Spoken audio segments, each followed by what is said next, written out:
Hello, it's Kate Bolt, independent Stampin' Up demonstrator here in the UK, and I'm back for a fun Friday.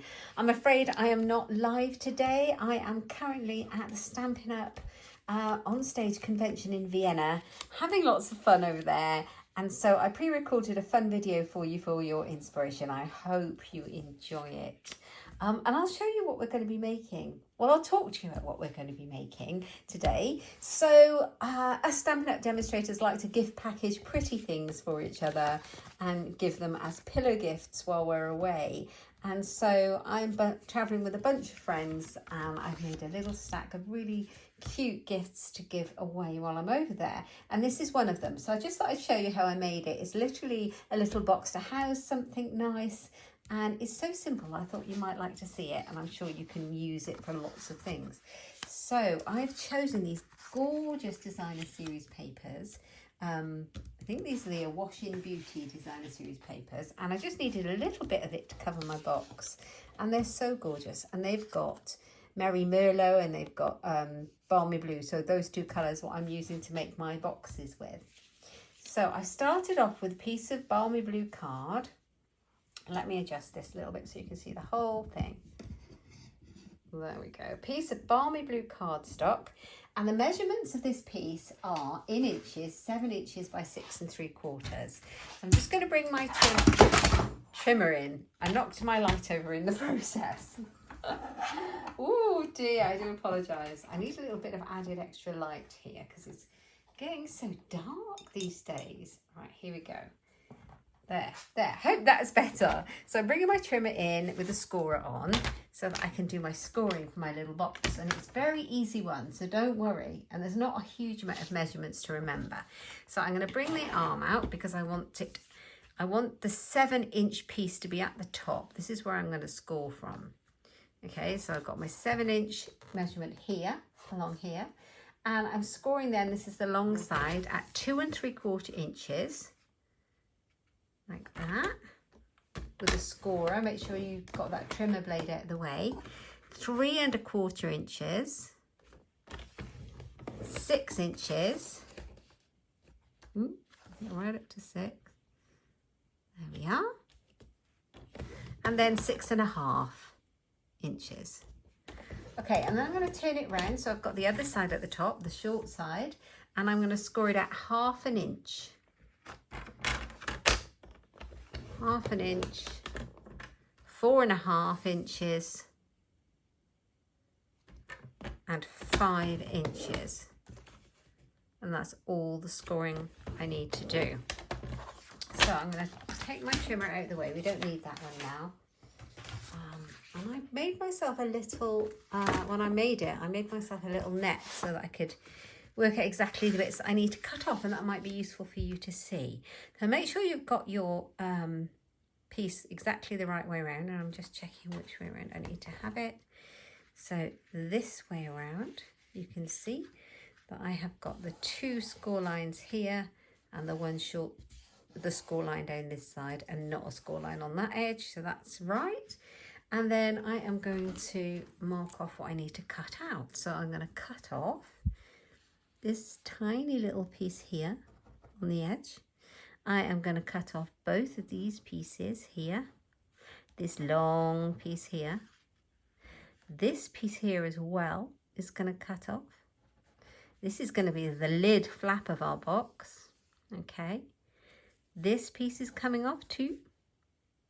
And this piece is going to come off. Okay, so these bits are going to be our flaps here and here and here and here are going to be our flaps for closing the box. So right, I'll grab my scissors and I'll show you how to cut that all off very simply. Okay, so I am actually going to cut this piece off here. Got to make sure I'm doing this right. This is the top of the box, and then the whole of this piece is coming off.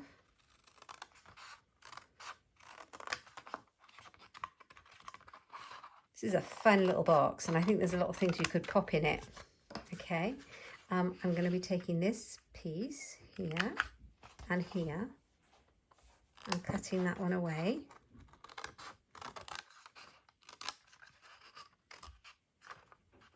there. So we've got it like that. This piece is going to come away as well. And this piece. Okay. So you can see this is how our box is going to be. All right. So what I'm going to do now is cut off some more, I think. No, that's the flap. Have I cut it all off now? Let's have a look. Yep, I think it's all ready to go now. That's it. So I think what I do here is I'm going to bevel this edge slightly.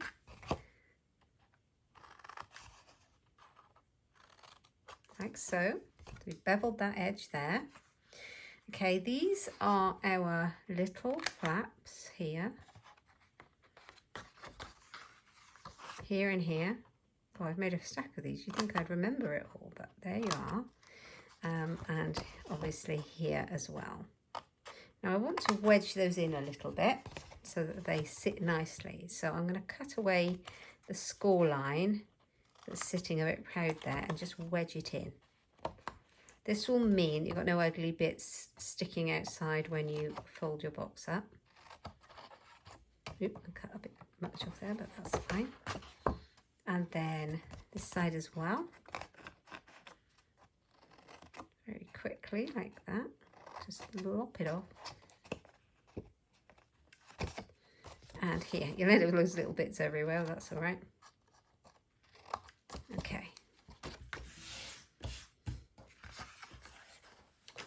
Right, so let's do our folding so that our lines are all scored properly. You can use a bone folder, you can use your fingers, as long as they are all properly folded, you will be good to go.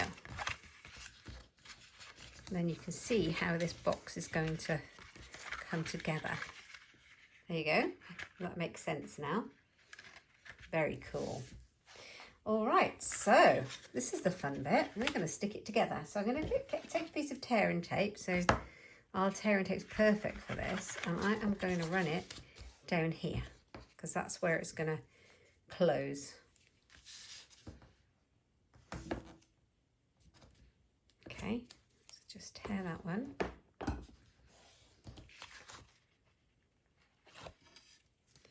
And then what we need to do is we need to make sure that that fits really well and it's flush and nice. So we're going to take it and make sure those score lines stay together. And at the other end, we're going to do the same thing. Make sure that it sits nicely.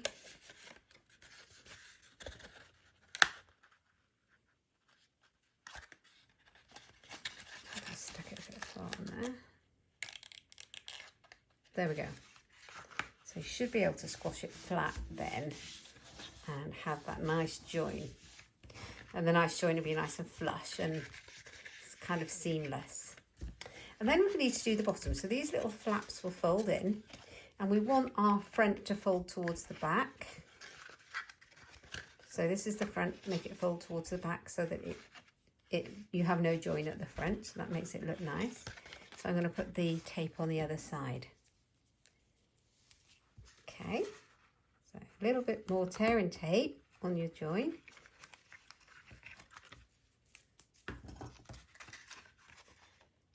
Take that piece off. And then we can make sure that that is all nice and straight and beautiful.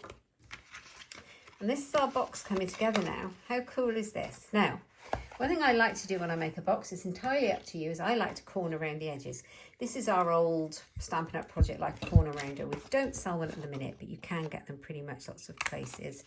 But you know, you don't have to corner around either, so it doesn't really matter, but I've done mine. And then we're going to decorate our box. So the designer series papers, I've already cut up to the right size. And so you need two pieces, one for the front and one for the back. And the size of that is 2.5 inches by 3 3/4. You need one for the front closing flap which is 1.5 by 2.5, and then one tiny strip for along the top, which is 1/4 inch by 2.5. Now the only thing to bear in mind is if you're cutting your designer series paper, make sure if it's got a directional pattern that you have it portrait long ways, because otherwise it could look a bit weird if you had a directional pattern and it went the wrong way. Okay, so when you cut it up, think about that. And we're going to stick it together. So I'm going to pop my glue on. Where have you gone? I tidied up, ready for the live. Why does this always happen? Oh, there it is, sitting right in front of me. Right, this side is also rather beautiful, very pretty indeed. I was very tempted to use that, but I went with the other one. And so I've made a nice little stack of them now for my lovely friends who I'm meeting at Onstage. So I want to stick with them all the same because I think they look nice. So I'm popping that on there. And then on the back, I'm going to do another one. Oh, I stuck that on there and I didn't mean to. Oh, I might have to unpeel that because I changed my mind about how I made this box halfway along. Let's take that off if I can and I'll show you. So before you stick your paper down, I decided to use a magnet to close mine. Now I use these tiny little extra strong earth magnets. I'm having a problem with my camera, so I'm not sure if you are seeing this. Hold on. Do apologise. Had an alert right in the middle there and it looked like I'd stopped filming, so I do apologise. Right, okay. Extra strong earth magnets, neodyme magnets, and I get mine from Amazon. And they're very super strong, so they are tiny. You do not want these around children. Just bear that in mind, okay? Or pets, because they can really harm if they're swallowed. So just bear that in mind whether you bother to use it as a closure or not. So I have used mine, and the way I did it was, if I remember, I decided that I would decide where it was going to go on my flap underneath and just pop it on there. Now I popped it on with a glue dot. Okay, but I've got a load of glue on there now, so I'm just going to leave it with glue. But stick a glue dot behind it. Pop your DSP on the top. As long as it's kind of central, you don't have to measure where the magnet's going to go. Okay, you just need to make sure that it'll meet with the flap.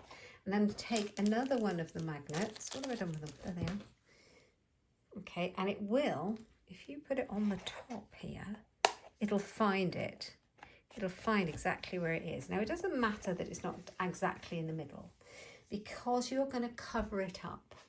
Now, I'm going to grab a glue dot here and I'm going to use one just to keep it a bit more secure. I'm sure it won't move around behind that paper, but just in case, I'm going to take a glue dot and use that. Now, all I need to do is kind of, by eye, this is how I did it. There's probably a better way of doing it. Move my magnet out of the way once I've lined it up. Oops. Oh, it want to stay. They're super strong. Pop it down, and as long as you've got it in the general place, it should be okay. Okay, you've got your glue dot on there. And then let's see if it finds it. Oh, it's a bit high, that glue dot. But it's not bad. Okay, it'll keep it there, I think. And then we're going to put our designer series paper on the top. Now, I've corner rounded those edges, so that's what I'd like to do with this piece, so that it kind of matches. But obviously, if you don't need to do that. Pop some glue on. This is really the funnest, simplest little box, and it's so cute. And then the fun part is decorating it.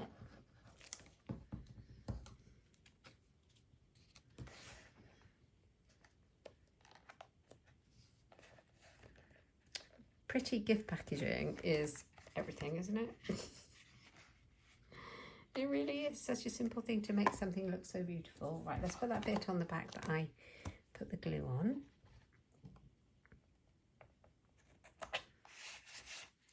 And then we had a tiny strip to go along the top. Now, I made my box to fit a particular thing. I'll show you what it is in a second. But I'm sure there's plenty of things you can put in this size box. I was thinking like a gift card. This would be a great gift card holder, dressed up for a birthday or for Christmas. I thought it would be beautiful for that. Or you could put chocolates in there. You could definitely put after eight mints or some kind of thing in there. Or you could tell me what you think would go in this box. I would love to know all the ideas that you might have, because that would be great. Okay, so I've got my box and it has this very satisfying close. How satisfying is that magnet close? But as I say, you be very careful with animals and small children when you're using these magnets. Now, the thing I got these beautiful, I found them in an independent shop. It was basically a shop in Canterbury that sells things by independent sellers, and these little vegan foaming bath bubbles for your shower. And I got them in all these different scents. This one is dragon fruit, guava and papaya, and it's a foam cleanser. And a bubbly one, and it's got all the ingredients inside. It's in this little pretty glassine bag. So, and it smells amazing. Smells amazing. So I'm going to pop that inside, and it fits exactly in there. But I would love to know what you think would be a great thing to put in there. Okay, now I thought, how am I going to make this beautiful? So I picked out some ribbon, and I picked out a little bit of the linen thread. And then I thought I need a tag on here to dress it up with. So I pulled out these dies. These are fantastic. A must for your collection. These are the tailor-made tags dies. I only say that because I found them super useful. So useful, honestly. So, and what I do like is these little eyelets as well. They're fab, aren't they? And they come in all these different sizes. So they're stitched.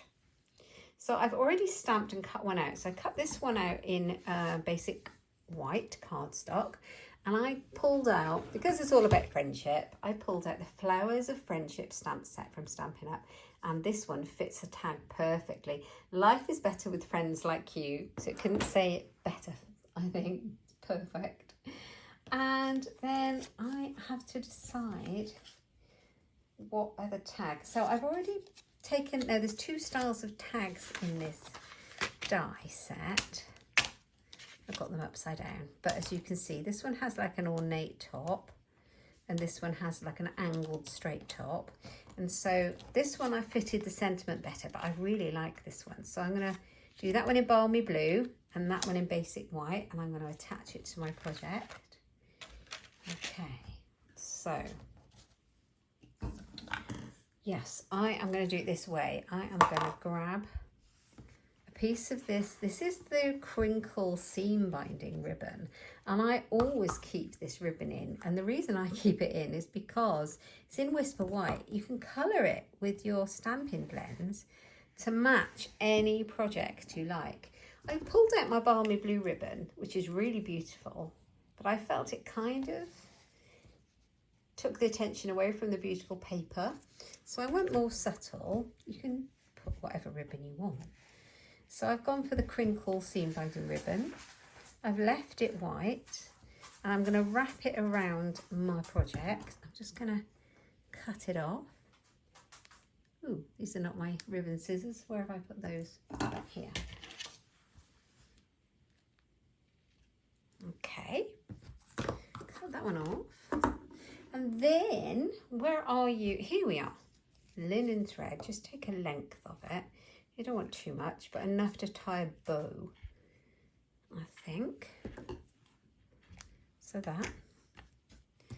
There. Right. So I am going to put this one and this one, so cute, through the front. And then I will show you all the ones I've made. So fun. Oh, I've also got a great big stack of swaps too. So when we go to convention or on stage, we can make swaps if we want. We don't have to. But you can make a stack of projects, cards or little whatever item you like using the products, and make a big stack of them and take them around the room when you're at convention and swap them. And you'll see, if you ever go, or if you want to think about what it would be like, there's tons of people all just walking around with bags of goodies, swapping them with each other. And so you come home with just a bag of beautiful inspiration, and it's so much fun. And you get to meet new people, if that's your thing. Such a nice community. So I'm going to tie this around the top of my over my ribbon. This is the fiddliest part of the project. I'm not very good at bows and ribbons on camera, so we're going for it. See what we get. Nearly done though. So I love these tags. They're so cute. And this ribbon. And so it makes it very simple because obviously you can get the ink to match the paper and the card and the ribbon. Stampin' Up sell it all to coordinate, which makes gift wrapping a breeze. So I stamped this in the Merry Merlot ink pad here, which matches this beautiful Merry Merlot in the designer series paper. Now, to get it to stay, I think I'm going to tie a knot. And the reason I've put a little magnet closure on there is because we're always too scared to open these beautiful things because we think we're going to rip the packaging and all of that. Well, you can just open and close this one once you've taken the ribbon off. It's all good. So there we are, a little bow. There we go. That's my dog in the background. He likes to be involved. He doesn't know we're not live, and he's normally there on my lives, and he likes to be involved. Okay, so I'll be back live next week. Okay, so there's our little project. How cute is that?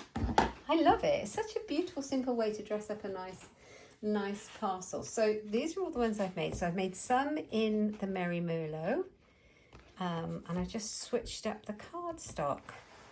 As you can see, I've made some in the Balmy Blue. So I have a lovely stack of gorgeous pillow gifts to share with some of my Stampin' Up buddies. And I'm really excited to gift them. I've got some other ones too, but this is the one I wanted to share with you today. So I hope you have enjoyed watching the video today. I'll be back live next week. When I'm back live, I'll share my swaps with you and the swaps I've made and the ones that I received and lots of things about Onstage if you're interested in that kind of thing. In the meantime, if you have enjoyed it, please tell me which you like best. If you like the blue or if you like the Merlot colour. And also, what would you put in these little boxes? I would love to know if you've got any ideas. And yeah, if you've enjoyed it, please give me a thumbs up and subscribe. It really helps me lots. And if you like any of the products I've used, you can find them in my Stampin' Up online shop at katebolt.stampinup.net, or lots of inspiration over on my blog at inkstampshare.ink. Thanks so much for joining me. I will see you next time. Take care. Bye-bye.